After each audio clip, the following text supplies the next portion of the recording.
In this segment, we will be looking at Chapter 2 of the TRO textbook, dealing with measurements and problem solving. So, in the text, you're shown some information about reporting the measure of global temperatures. Now, the graph that they show in the image to the right displays the average global temperatures over the past 100 years relative to a mean temperature. And what we want to look at is how are charts such as this developed? How is data reported in a scientific manner? Whenever you're reporting data in science, there's always a degree of uncertainty on a measurement. So those mean temperatures that were being recorded and the average temperatures, there's a certain amount of uncertainty to that. And this lies in the fact that our measuring devices can only measure to a certain degree. Not degree in terms of temperature, but just to a particular degree of ability. So what we're doing when we report numbers is reporting on our ability to accurately and precisely measure a value. Uncertainty is always going to be indicated by the last reported digit of a number. So for example, if we look at those measured global temperatures, it's stated that the average global temperature has risen by 0.6 degrees Celsius over the last century. Now, when scientists report that temperature as an increase of 0.6 degrees Celsius, what they mean is that it's been 0.6 degrees Celsius plus or minus 0.1 degrees Celsius. So in other words, the temperature rise on average could be as much as 0.7 degrees Celsius, as little as 0.5 degrees Celsius, it might be 0.56 degrees Celsius, it might be 0.68 degrees Celsius, but it is not 1 degree. So in other words, the degree of certainty for that particular measurement is going to be in that tenths place, in that decimal place. And that is a critical measurement. That degree of certainty is going to have an influence on political decisions that directly affect our lives, those of us and those of everyone around us. Because when you're looking at global temperatures, even a tenth of a degree can have huge implications. So let's look at how these numbers are reported. First of all, when we're dealing with numbers in science, very often we're dealing with numbers that are very large or very small. When this happens, the number will be expressed in terms of scientific notation. Now, in our text here, we're going to start out with just an overview of numbers, an overview of calculations. The assumption in the TRO book is that you will, receive this information as you need it, and you won't go as in-depth. Now, for our program, we definitely want to go more in-depth than a brief overview. And so, for those of you taking this course, you're also taking the ATS 101 Scientific Math, and I will tell you, we will delve more into the idea of scientific notation and logarithms in that course, starting next week. But for now, when we're dealing with a very large or a very small number, we write it in scientific notation. Now, scientific notation will have two parts to it. The first part is a decimal part. It will just be a number between 1 and 10. It can have as many decimal places as it needs to have to express a degree of certainty or uncertainty. Okay, so the part in yellow here is the decimal part. The other part that it will have is the exponential part. And what that will be is the number 10 raised to some number, some exponent n. And that number can either be a positive number, in which case you're dealing with something that's very large, or it will be a negative number, which means you are dealing with something that is very small.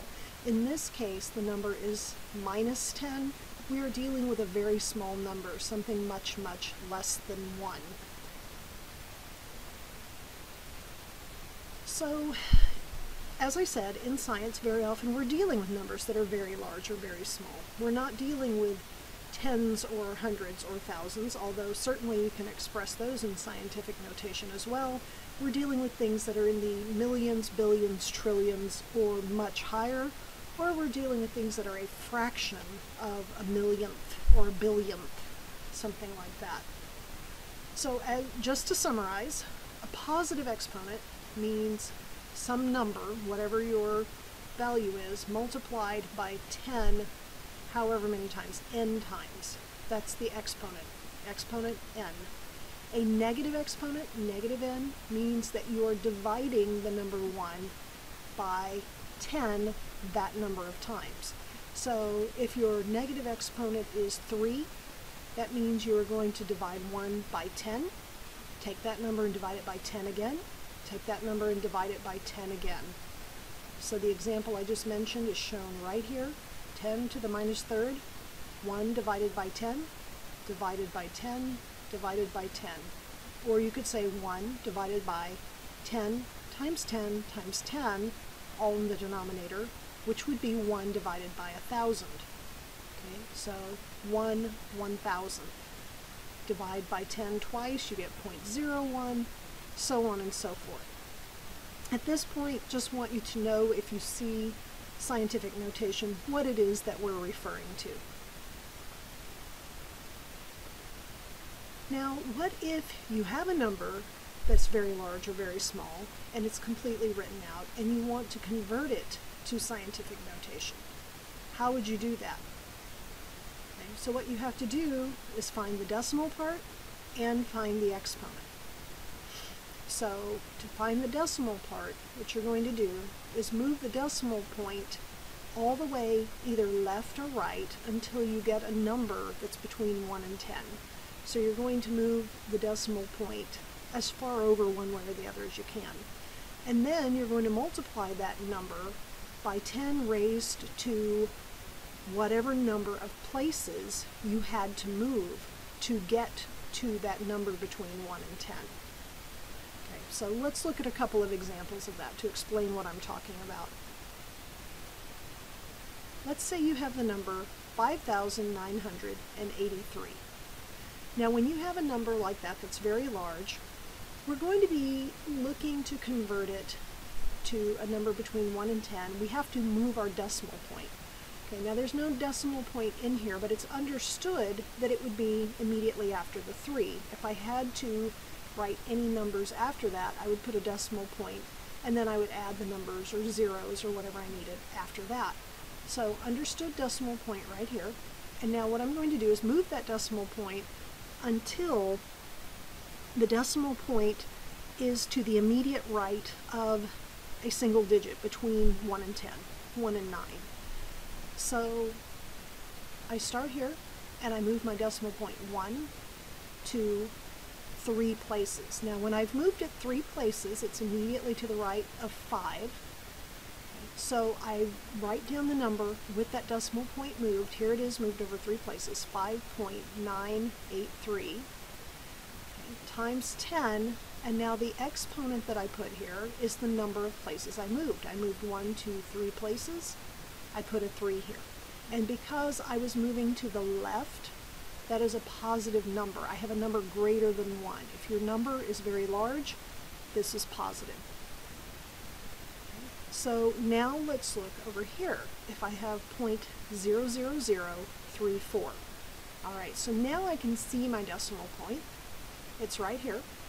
And I'm going to start moving it 1, 2, 3. Okay, now if I stop here, I have 0.34. That's not between 1 and 10, so I've got to go one more place right here between the 3 and the 4.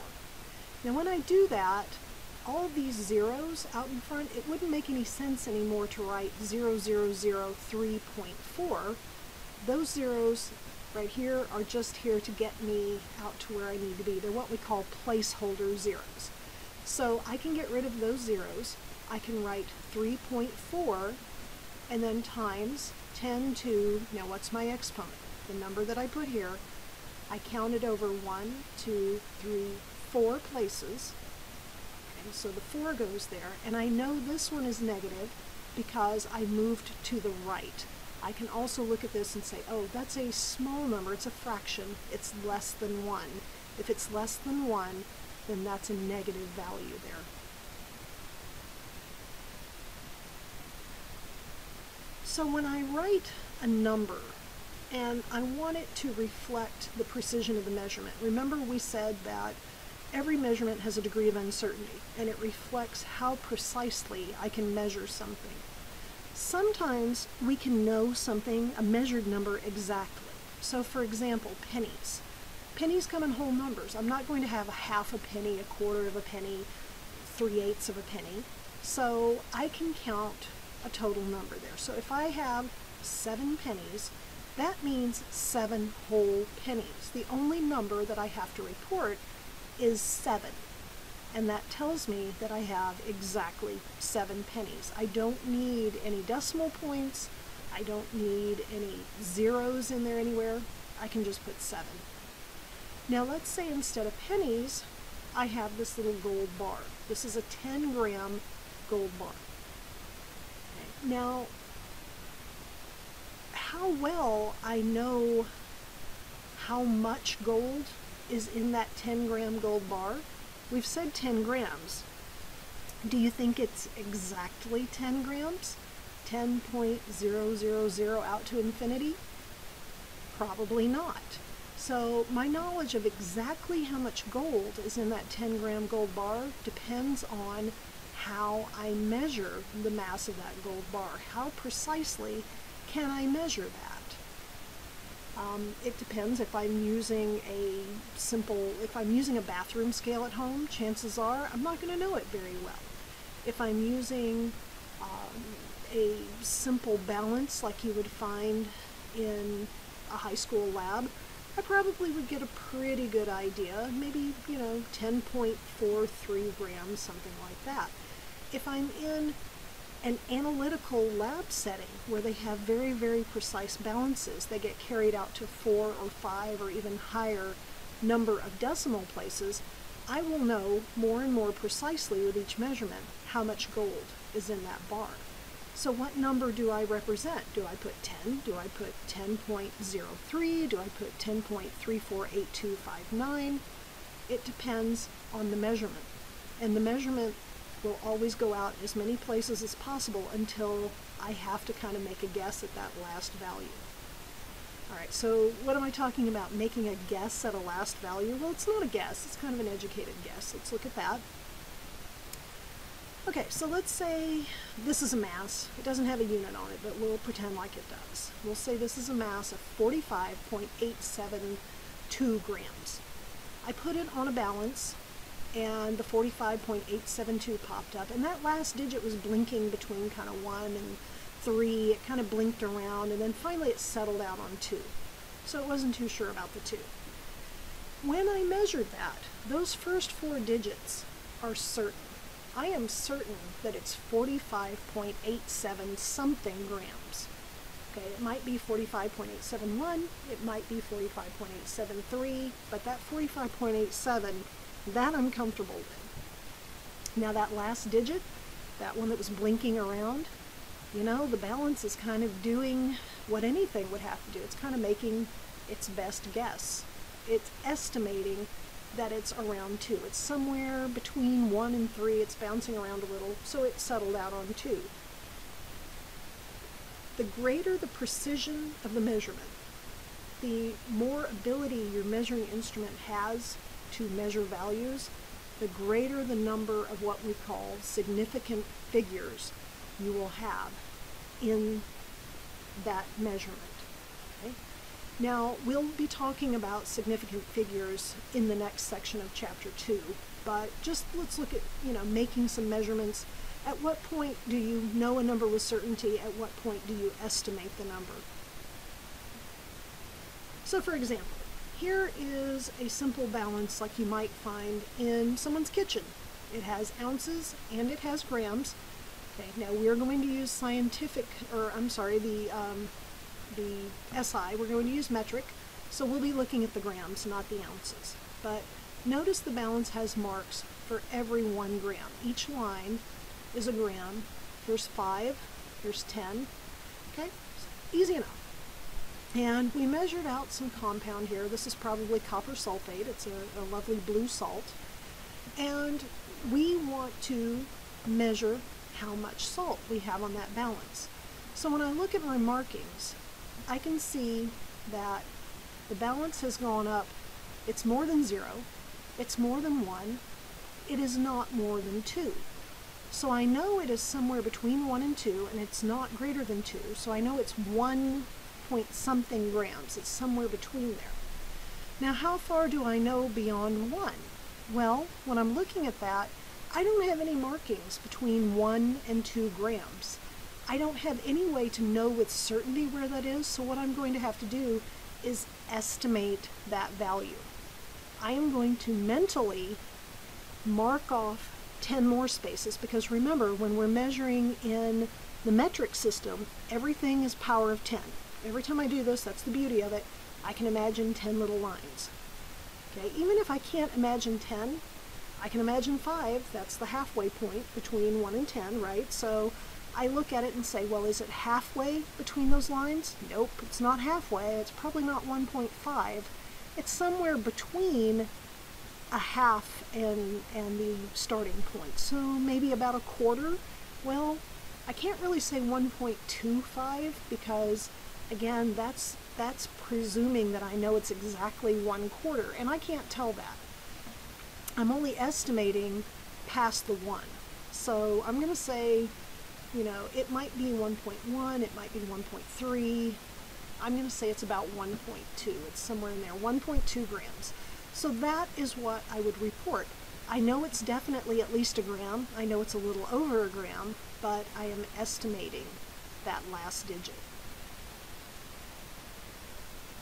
All right, now let's look at another balance. This is a top-loading balance, like you'll see in a lot of labs. This is a little bit of an older one. We use digital electronic balances now, top-loading balances. That's what you'll see when you get into lab. But let's say now we took something like a pistachio and we put it on this balance. And there's a series of weights I move up and down, and then I do my fine-tuning right here and right here. And when I do that, I can see, well, you can't see the whole thing, but you have hundreds of grams right here, you have tens of grams right here, and then you have your single grams. So this is the last one right here. Now, the hundreds and the tens are on 0, so it's not 100 grams, it's not 10 grams. Here's single grams. Here's 1 gram, here's 2 grams. Now notice the difference between this balance and the last one. The last one had a marking for 1 gram, a marking for 2 grams, so on and so forth, but there was nothing marked between 1 and 2. This one has a mark for every tenth in between. So what I was doing last time, trying to imagine 10 marks in between, I don't have to imagine on this one. They're already here. I can see them. And so if I count 1, 2, 3, okay, now this little marker right here with the 0, that's the one I'm measuring against. So when I look at my measurement, I know it is 1.1, 1.2. It's at least 1.2, but it's not 1.3. Okay, so I know 1.2 with certainty. I have to estimate the one in between. And again, looks like it's about halfway in between. Now, I disagree a little bit with the person who took this picture. They're saying 1.26. I would say 1.25. Now, does that mean that the picture is wrong? Does that mean that I am wrong?